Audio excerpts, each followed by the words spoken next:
Hoy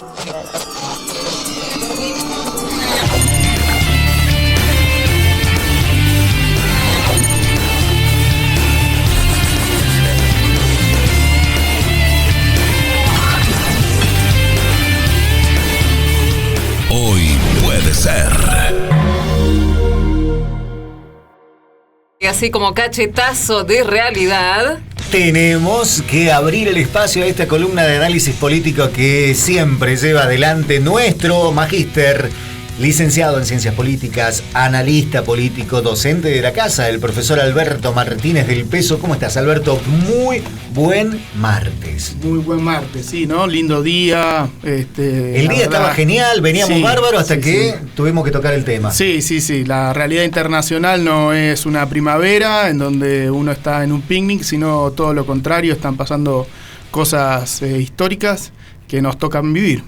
sería como otro tipo de primavera, ¿no? En la política se habla mucho cuando se dan estos eventos como estos cimbronazos. Estamos viendo una primavera, un otoño, un invierno. ¿Cómo sería desde tu punto de vista? Un despliegue bastante complicado por lo que está pasando en Medio Oriente, pero que no es la primera vez que se declara que Israel está haciendo un genocidio en Gaza. Acá cabe hacer una breve distinción.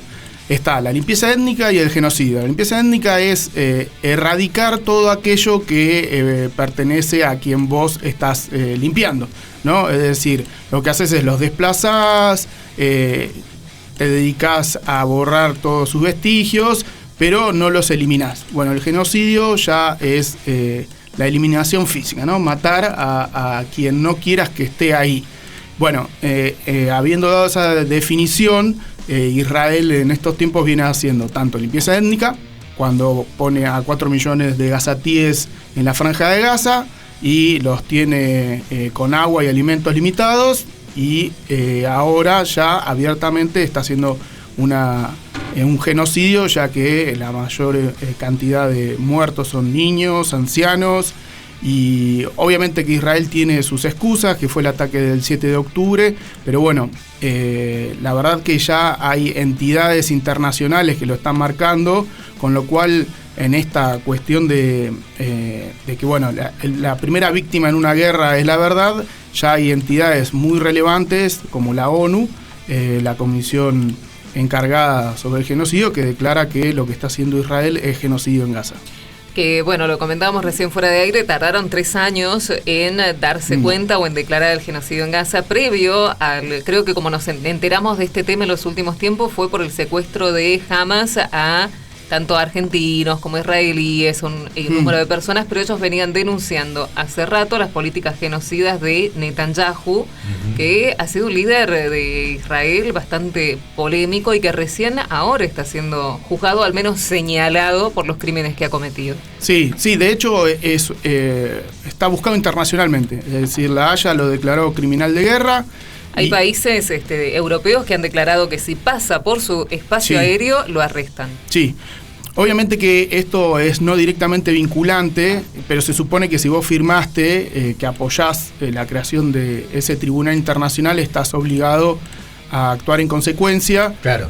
Obviamente que somos todos iguales ante la ley, pero algunos más iguales que otros, y entonces Netanyahu tiene la protección de Estados Unidos, y eso le da la potestad de poder básicamente pasar por encima del derecho internacional, que bueno, que bastante mancillado viene, por lo menos desde el 2001, desde las supuestas armas de destrucción masiva en Irak. Ahí ya empezó una prédica en donde básicamente se fue desarmando todo lo que se había construido, si se quiere, desde Naciones Unidas, desde el 49 para acá, y si se quiere, de las instituciones de los 90, en donde Estados Unidos era la única superpotencia y se era el fin de la historia. Bueno, a partir del 2001, sino ya desde la guerra en Yugoslavia, todo empezó a tener la verdad empezó a tener otro peso y a no tener consecuencias, porque ya las potencias pueden hacer básicamente lo que quieran, basados en la fuerza bélica. Pero bueno, este genocidio obviamente es una consecuencia, no una causa, lamentablemente, y esto lo tenemos que poner en contexto. y me parece que es por ahí lo más interesante de ver la actualidad, en donde Israel prácticamente no solamente comete genocidio, sino que abrió un frente de batallas cortas con todos los países que lo rodean. Esto no fue así. Antes del 7 de octubre, del ataque de Hamas, China había estado promocionando, patrocinando, justamente todo lo contrario, acuerdos históricos, por ejemplo, entre Irán y Arabia Saudita, entre Israel y Arabia Saudita. China por ahí tiene grandes intereses con lo que es la ruta de la seda. Entonces, hasta previamente, y las brujas no existen, pero que las hay, previamente al 7 de octubre había un escenario completamente contrario al actual. Y era que se estaba avanzando en acuerdos históricos entre países que tenían rivalidades, pero principalmente en acuerdos que traían estabilidad a lo que vendría a ser la región. Entonces, es muy llamativo, por lo menos, que ocurre un hecho que completamente cambia el escenario, ¿sí? Como el del 11 de septiembre, y a partir de ahí empieza una lógica en donde la única salida posible es la escalada. Pero escalada en donde Israel, como decía antes, empezó con la invasión a Gaza, por obviamente decir que ahí estaba Hamas y que aparte estaban los rehenes, que ahí los mismos familiares de los rehenes israelíes se quejaban que el gobierno israelí no hacía nada para rescatarlos, sino que al contrario los acusaba de haber hecho un acto de, lamentablemente no negociamos con terroristas, y hasta hacer una ejecución de sus propios ciudadanos atacando a Hamas, con lo cual eso te marca un nivel de violencia impresionante. Ni qué decir las imágenes que hemos recibido de donde atacan a periodistas internacionales, a la Cruz Roja, a hospitales, a personas que están recibiendo lo que vendría a ser la ayuda que reciben de actores externos al conflicto, y aún así también son ejecutados. La verdad que la realidad actual es muy cruda, pero obviamente nosotros lo que tratamos de hacer es hacer un análisis de por qué es que ocurre eso, y bueno, básicamente esa estabilidad que estaba trayendo la región no es funcional a otros intereses. Y lo ha dicho acá Pablo Pozzi, nuestro analista de Estados Unidos, que en general Estados Unidos se caracteriza en que las zonas en donde no puede dominar desestabiliza. Entonces, evidentemente, si uno compara lo que ha pasado estos 2 años, en donde hubo una fuerza que estaba tratando de destabilizar, y actualmente tenemos un escenario donde Israel se ha peleado con el Líbano, con Irán, se ha ocupado parte de Siria, vuelve a Gaza, lo acusan de genocidio, evidentemente es porque alguien le da el permiso para poderlo hacer, ¿no? Y por eso hay tantas manifestaciones en contra de lo que está haciendo Israel, y lo que ha demostrado hace pocos días este estado de situación de básicamente efervescencia, para no decir otra cosa, es lo que pasó recientemente en la Asamblea General de Naciones Unidas, lugar que ha pasado cosas históricas, y desde mi perspectiva pocas veces se ha transformado en un escenario en donde pasó lo que pasó, que es los representantes diplomáticos de los países se retiren cuando está hablando un mandatario en lo que vendría a ser una demostración de protesta. Y de dejarlo hablando básicamente solo, lo cual es interesante porque hasta el mismo Netanyahu ha dicho que Israel está empezando a sufrir un aislamiento internacional. Entonces, ya creo que hoy, viendo ese aislamiento que sufre Israel, en contraposición también vemos los reacomodamientos que está dando su belicosidad, ¿no? Es decir, esa volatilidad que está aportando Israel está haciendo cosas como, por ejemplo, un hecho inédito, hasta donde yo sé, que han firmado un acuerdo Arabia Saudita y Pakistán, en donde Pakistán pasa a proteger con sus armas nucleares la soberanía de este país. Eso la verdad que ya se había mencionado cuando fue la guerra de los 12 días entre Israel e Irán, en donde Pakistán, por una cuestión de solidaridad árabe, ¿no? Viendo lo que estaba haciendo Israel, que se estaba peleando contra todos los árabes y persas, ¿no? Porque Irán es persa. Parecía que había salido una declaración de un mandatario que había dicho que las bombas atómicas también estaban para apoyar a Irán. Después eso se desdijo, pero ahora sí ya se firmó este acuerdo, lo cual es inédito y lo cual deja lamentablemente de lado lo que está pasando como genocidio, pero muestra la gravedad de la situación por la volatilidad en donde ya están entrando las bombas atómicas.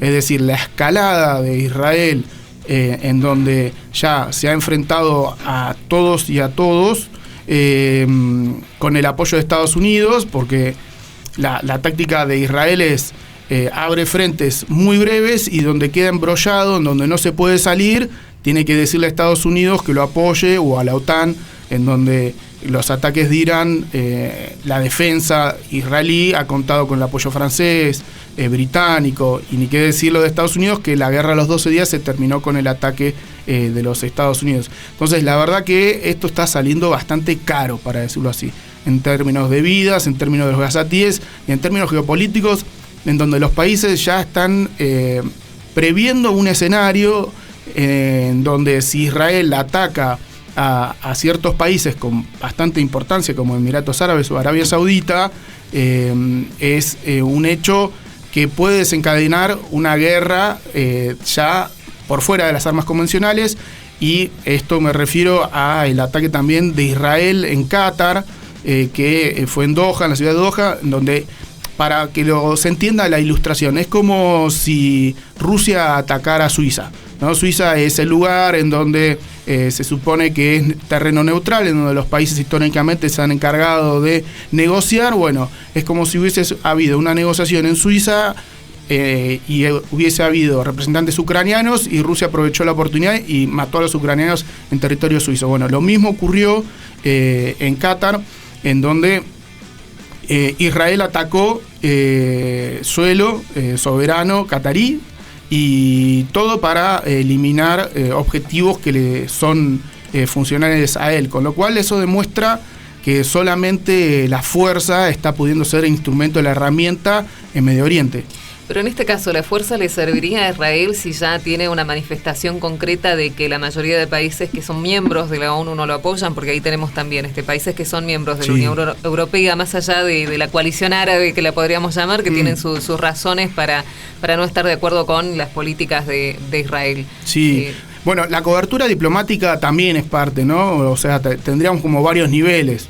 La cuestión de logística, militar, diplomática, y después la cuestión que vendría a ser el apoyo explícito. Actualmente Trump le está diciendo al gobierno israelí que pare. Pero bueno, por el otro lado hay movimientos como los que describí de armas nucleares. Entonces, la verdad que es bastante preocupante. Pero sin un apoyo de la mayoría de países para Israel, no sé, no sería inteligente entrar a un enfrentamiento armado si tus aliados van siendo cada vez menos. Sí, eso que le trae grandes costos a Israel, eso no cabe la menor duda. Pero evidentemente, por lo menos en lo que viene siendo del 7 de octubre para acá, ha contado con el permiso de hacer lo que quiere, como por ejemplo el ejemplo que estaba citando de atacar a Qatar. Entonces, ¿le trae grandes costos? Sí. Israel está envuelto en una inestabilidad social, y muchos analistas le atribuyen a que Netanyahu, para poder seguir en el poder, necesita seguir escalando para que obviamente esto es más viejo que la historia de la humanidad, ¿no? Vos conseguís un enemigo externo que aglutine tu frente interno, y entonces vas a solucionar todos los problemas. Pero pareciera, por la lógica que tienen los acontecimientos, que si frena, va a empezar a ser presa de los costos que vos mismo estás mencionando, Tamara. Claro. Entonces, la verdad, no le veo una salida por el momento, porque Estados Unidos no va a dejar que Israel sea mancillado, digamos así, o sea, que retroceda en su proyección de poder, porque le es funcional. por lo menos por las relaciones que yo establezco, de que en donde no se desestabiliza, donde Estados Unidos no le da la llave a Israel para que actúe, China empieza a tejer sus propios intereses y empieza a alejar la región de los intereses estadounidenses. Como mencionábamos que Medio Oriente también está charlando de desdolarizar su economía, ¿no? Uno de los grandes respaldos del dólar es que las transacciones de petróleo se realizan en su moneda. Entonces ya el mundo está discutiendo eso y eso le sale carísimo a Estados Unidos, con lo cual uno puede inferir que todo esto se hace para que justamente Medio Oriente esté desestabilizado y no empiece a acordar que, vamos a dejar de comerciar con la moneda estadounidense y vamos a empezar con la nuestra o con otra, una tercera. Claro. Para que hasta una cripto podría ser. Una cripto, por ejemplo, sí, también se está charlando de eso. Que no sea Libra lo único, muchachos. Claro. ¿Y eso podría ocasionar como una crisis del petróleo de principios de los 70? ¿Podría terminar una crisis así internacional? Que afectaría los intereses de Estados Unidos, seguro. Hay algunos analistas que están diciendo, bueno, frente a lo que está haciendo Israel, ¿por qué de nuevo la OPEP no deja de venderle petróleo a Occidente, como pasó en el 73, que fue eso, la crisis del petróleo? Sí. Pero bueno, me parece que es diferente el contexto, sí. En el otro teníamos el mundo con la Unión Soviética y Estados Unidos, claro, de Guerra Fría. En cambio acá está todo mucho más volátil y acá estás en un escenario donde Estados Unidos es el que está siendo belicoso para mantener sus propios intereses. Entonces, la verdad que no los está bastante volátil, pero lo que me pareció que teníamos que tratar el tema del genocidio, pero para tocar el tema de estos acuerdos históricos, donde Pakistán, dicho mal y pronto, está prestando sus armas nucleares. Bueno, eso la verdad que es muy peligroso, pero es una respuesta lógica, si se quiere, en relación al escenario internacional, de cómo Israel ha abierto frentes y se ha peleado con medio mundo.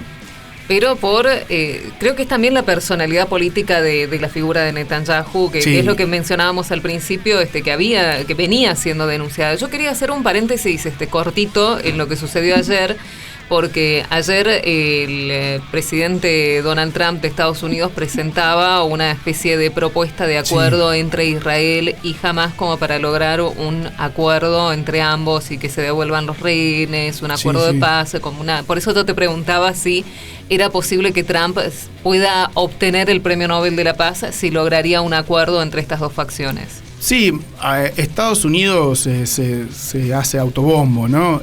Así que sí, como siempre. Así que lo que se puede hacer, hay toda una propaganda como que Trump es el pacificador y no el que inicia guerras. Habría que preguntarle a Venezuela qué opina, pero sí, es posible, pero como Trump también en ese perfil, ¿no? Que tiene de estar todo el tiempo planteando escenarios futuros que después no se terminan cumpliendo, es todo tan incierto por lo menos, pero lo que sí es cierto es que el sector que apoya al mismo primer ministro israelí es ultraconservador. Contrario a lo que se dice, Israel no es una democracia donde la pluralidad y el disenso es festejado, no. Hay un profundo control social, está dividida, la izquierda israelí también tiene mucho peso. Lo que pasa es que en los últimos años se ha vivido una hegemonía del sector más radical de la sociedad israelí, en donde actualmente es un grupo, una minoría muy intensa y que tiene el control de las Fuerzas Armadas, que en su momento, cuando se quiso presentar una reforma de la justicia en Israel, eso generó esta gran crisis política que hasta dividió a las Fuerzas Armadas. Entonces, Israel como Estados Unidos tienen esa capacidad de exportar sus problemas domésticos, ¿no? Justamente por esto que digo, o sea, nadie se va a negar a una guerra y a que nos juntemos todos, y puede ser que no estemos de acuerdo en nada, pero por lo menos estamos de acuerdo en quién es el enemigo y le vamos a tirar con todo. Esa viene siendo la lógica de, por lo menos, como decía, del 2001 para acá, en donde hay un enemigo, en donde hay que enfrentarse. Bueno, antes fue, hace 10, 20 años atrás fue el terrorismo, ahora es China y Rusia, como en Irán, pero lo peligroso es que ahora hay armas nucleares de por medio. Así que bueno, ojalá que le den el Premio Nobel de la Paz a Trump, si del otro lado lo que hay son armas nucleares. Bien. Bueno, Llegamos hasta acá con este Así de análisis. complicado. Empezamos hablando de una primavera y podríamos terminar hablando de un invierno nuclear. Sí, la verdad que está bastante complejo, metiendo así la cuchara, pero para que se vea cómo es la lógica de la guerra. Trump, que iba a ser el que iba a terminar el problema de Ucrania, llamémoslo así, la guerra, y que decía, bueno, no, los rusos la verdad que están haciendo todo bien, lo recibió. Ahora está hablando que Estados Unidos le dé misiles que por su alcance podrían atacar territorio profundo ruso. Así que volvemos a la etapa de la presidencia de Biden. Nos estaba discutiendo eso. Hay algunos analistas que dicen, no, en realidad lo que está haciendo es se está retirando del tablero y le dice a los europeos, si ustedes quieren darle esos misiles, denle esos misiles, yo me voy. Pero como lo que quiero decir de todo esto, la salida de todo está siendo la escalada. Y eso es sumamente preocupante y eso es lo que hace que el contexto internacional actual esté habilitando que haya un genocidio en Gaza. Y que después de 3 años recién empiecen a haber manifestaciones y de la sociedad civil, ¿no? No son los mandatarios, sino que hay una demanda porque se termine el genocidio en Gaza. Bueno, quedará muchísimo para ver sobre este tema en las próximas semanas. También nos queda analizar lo que será de la política argentina. Tenemos un octubre que se viene bastante caliente, por lo menos dentro de los próximos 20 días. Vamos a ver el despliegue de las diferentes coaliciones políticas que van camino a la legislación, pero eso será tema de otras columnas. Tal cual. Así que muchísimas gracias. Le decimos al magíster Alberto Martínez del Peso, licenciado en Ciencias Políticas, docente de nuestra universidad y nuestro analista político de cabecera. Será hasta el martes que viene. Muchas gracias. Como siempre, un placer recibirlo a nuestro columnista político. Esto pasa, hay que analizarlo y para eso, por suerte, tenemos un especialista. Hoy puede ser.